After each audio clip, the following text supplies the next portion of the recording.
Pwede bang makabalik si Jordan Poole mga boss sa Golden State Warriors gayong nasa Washington Wizards naman siya? Isa lang ang pupwedeng gawin dyan mga boss, yan ay kung sakaling magti-trade ang Golden State Warriors para sa kanya. Kanina sa kanyang Instagram post, sa kanyang story ay kanyang inilagay yung mga larawan niya nung siya'y nasa Golden State Warriors pa, yung kanyang mga dating picture nandun. Ito hoy, pinag-usapan sa social media na tila siya'y nagpaparamdam. Well, pwede nga ba? Siguro kung wala pang Brandon Podziemski, pwede. Pero ngayong meron na silang Podziemski, mukhang ibang usapan na to. You see mga boss, si Podziemski na sa ngayon ang tatao sa naiwang responsibilidad ni Klay Thompson.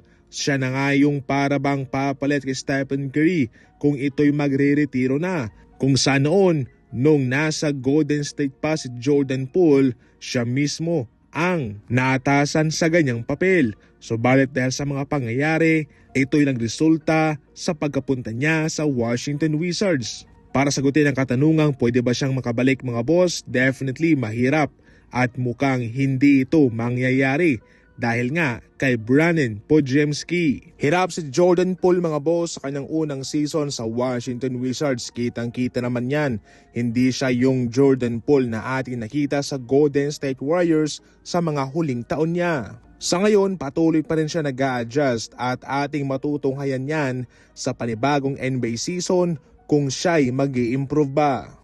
Samantala mga boss, itong si Bronny James daw ang susunod sa yapak ni Jimmy Butler. Hindi naman daw basihan yung numerong kinakamada mo sa kolehiyo kung ano ka sa NBA o kung ano yung hinaharap mo. Hindi yan yung magdidikta sa kapalaran mo. Dahil kung tutuusin daw, hindi nga ho nagkakalayo ang mga stats ni Jimmy Butler at ni Bronny James sa kanilang unang taon sa kolehiyo. Si Bronny James ay nag-a-average ng 5.7 points, 2.9 rebounds and 2.6 assists.